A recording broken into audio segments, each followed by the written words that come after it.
Este é o CUT no Ar, um podcast semanal da CUT-DF. Bem-vindos ao primeiro episódio do podcast CUT no Ar. Eu sou o Rodrigo Rodrigues, professor de História da Secretaria de Educação do DF e presidente da CUT-DF. Eu vou conduzir nossa conversa semanal sobre aquilo que interessa a todas as trabalhadoras e trabalhadores.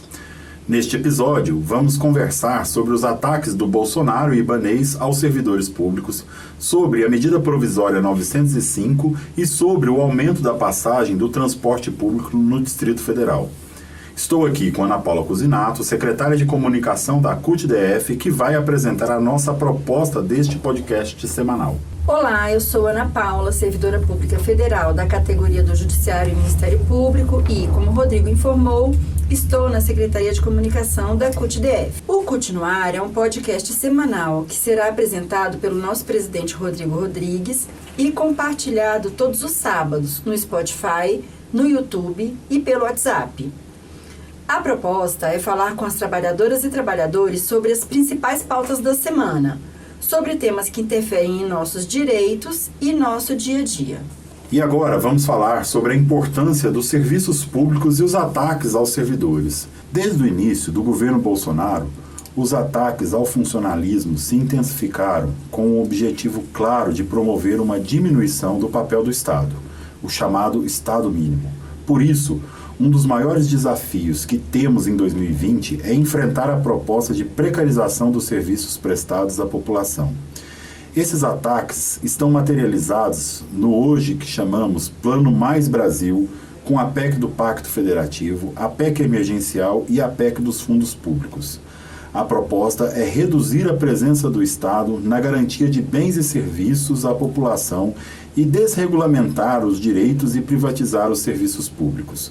Conheça mais sobre o que cada uma dessas PECs trata acessando a nossa página www.df.cut.org.br.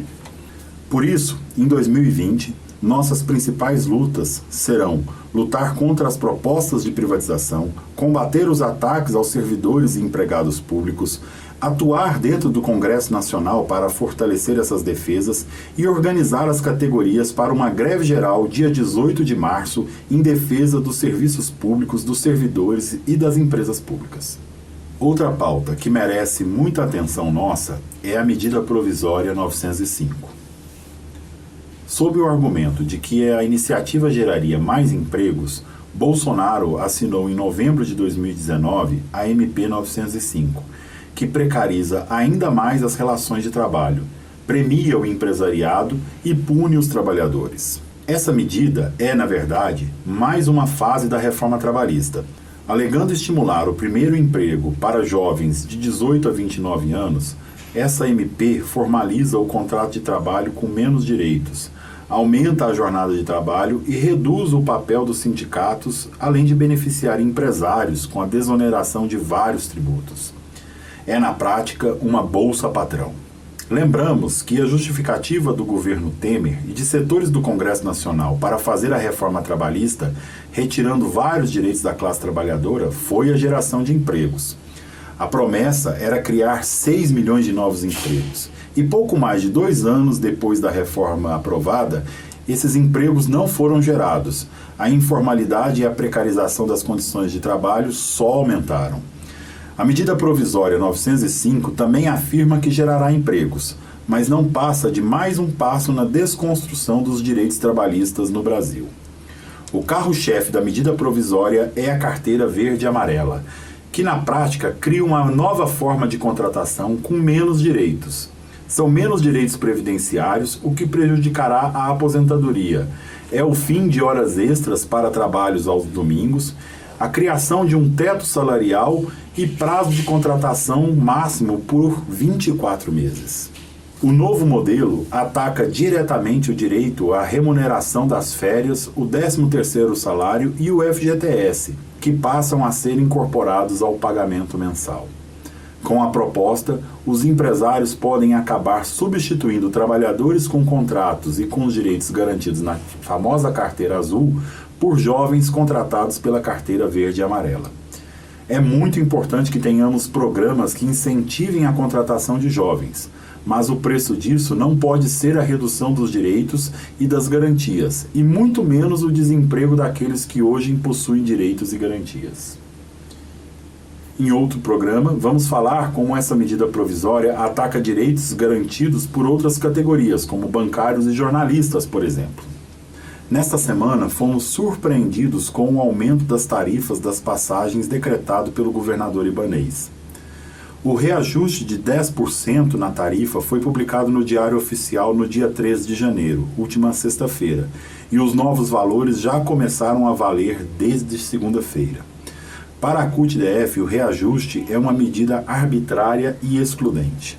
Ela prejudica principalmente os usuários que moram nas regiões periféricas, mais afastadas do centro, e trabalhadores autônomos que não recebem o Vale Transporte. Como sabemos, o índice de desemprego é muito maior nas regiões mais distantes do centro da capital. E dificultar que o trabalhador desempregado tenha acesso ao plano piloto, onde ocorre a maioria das ofertas de emprego, é uma perversidade. A proposta da CUT-DF é que esse reajuste seja revogado.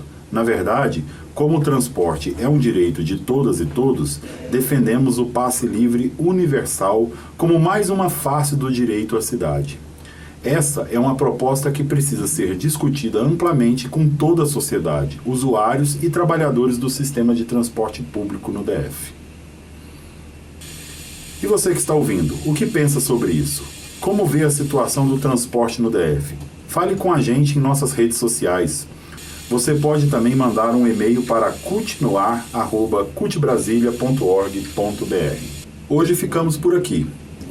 Curta e compartilhe o CUT no Ar, que está disponível no Spotify e no YouTube. Os links estão disponíveis na descrição. Semana que vem, voltaremos com mais informações sobre o mundo do trabalho. Este foi o CUT no Ar, um podcast semanal da CUT-DF.